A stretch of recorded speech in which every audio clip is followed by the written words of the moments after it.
Hai, Assalamualaikum dan salam sejahtera dari saya.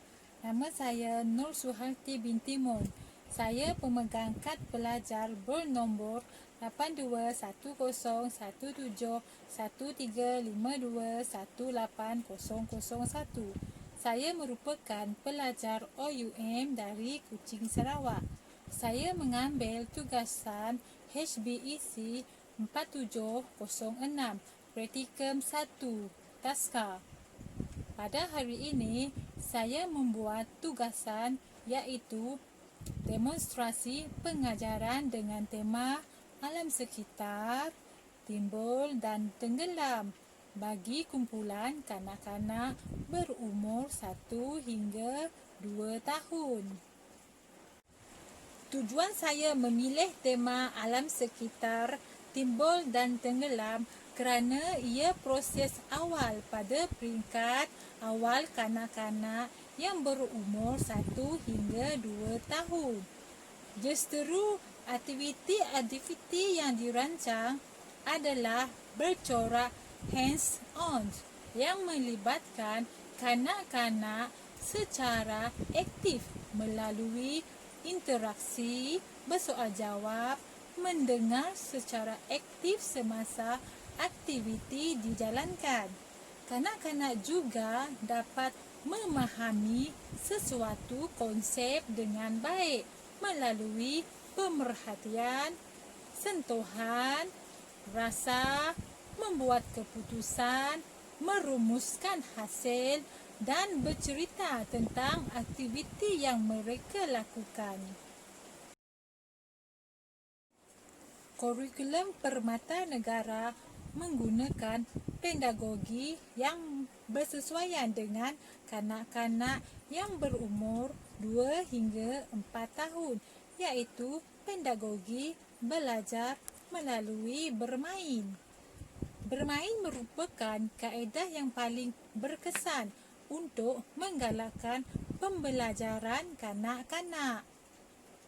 Aktiviti bermain yang digalakkan di Taska Permata ialah permainan sensori jenis main air.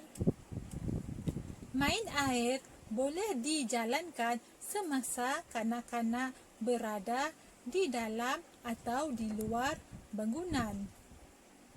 Semua aktiviti ini secara tidak langsung akan membantu kanak-kanak mempelajari konsep sains seperti sebelum dan selepas, berat atau ringan. Kanak-kanak juga mempelajari perkataan baru seperti timbul dan tenggelam semasa aktiviti bermain. Kanak-kanak semula jadi mempunyai sifat ingin mengetahui.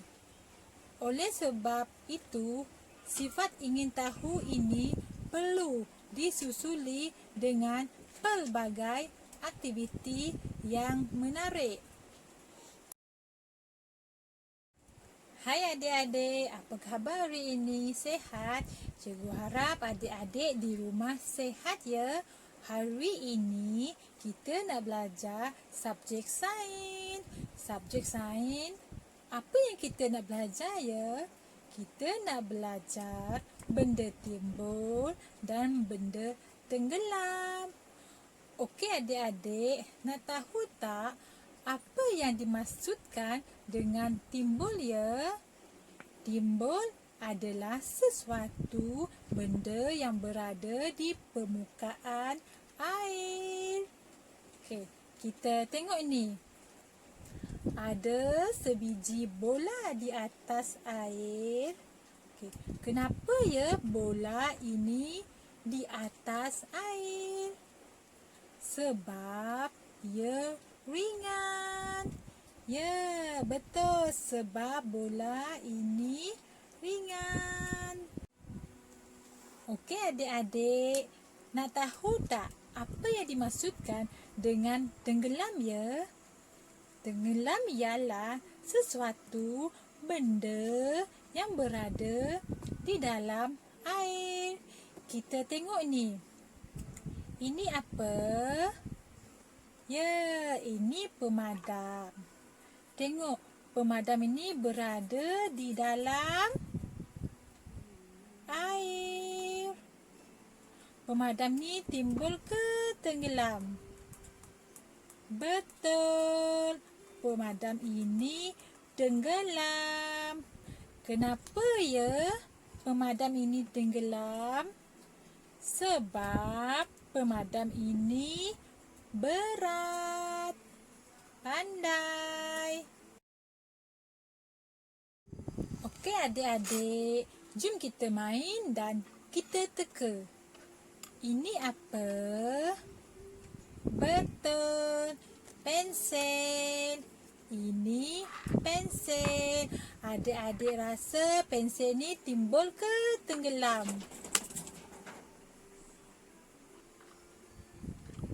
Timbul. Kenapa ya pensel ini timbul? Sebab ia ringan. Pandai adik-adik. Ini apa? Gunting. Betul. Ini gunting. Adik-adik rasa gunting ini timbul ke tenggelam? Tenggelam. Betul. Gunting ini tenggelam.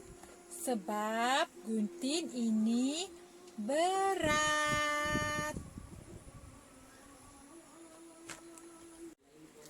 Adik-adik pernah tengok ini tak? Ini apa? Daun. Betul. Ini daun. Adik-adik rasa daun ini timbul ke tenggelam? Timbul? Betul. Daun ini timbul di atas air. Sebab daun ini ringan. Pandai. Okey, ini apa adik-adik? Botol. Betul. Ini botol kosong. Adik-adik rasa botol ini timbul ke tenggelam? Timbul? Betul. Botol ini timbul. Kenapa ya botol ini timbul? Sebab botol ini ringan. Pernah tengok tak ini? Ini apa? Sudu. Betul. Ini sudu. Adik-adik rasa sudu ni timbul ke tenggelam? Tenggelam? Betul. Sudu ini tenggelam sebab ia berat. Adik-adik pernah tengok tak? Ini apa? Duit. Ya, betul. Ini duit shilling. Adik-adik rasa duit shilling ni timbul ke tenggelam? Tenggelam? Betul. Duit ini tenggelam sebab duit ini berat. Betul. Cikgu nak adik-adik membuat aktiviti timbul dan tenggelam bersama ibu bapa di rumah untuk mengenal pasti adakah benda itu timbul atau tenggelam. Adik-adik juga boleh mendapatkan benda-benda yang terdapat di persekitaran rumah dengan menyediakan bekas seperti bekas air lusinar untuk meneroka pengalaman sendiri di rumah. Selepas itu, cikgu nak ibu bapa memuat turun video pendek tentang pengalaman adik membuat tugasan ini. Cikgu akan memberi hadiah penyertaan kepada adik-adik. Cuba tahu, jangan tak cuba.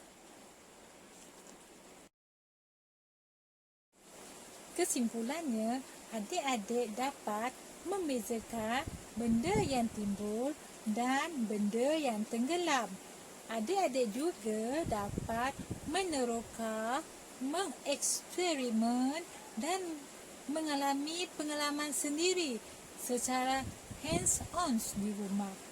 Bahkan, aktiviti ini dapat menimbulkan keseronokan di mana adik-adik dapat membuat penemuan baru, membuat inferen dan mengumpul koleksi bahan-bahan yang dijumpai di persekitaran. Sekian dari saya, Cikgu Nur Suharti binti Mon. Bye. Assalamualaikum warahmatullahi wabarakatuh.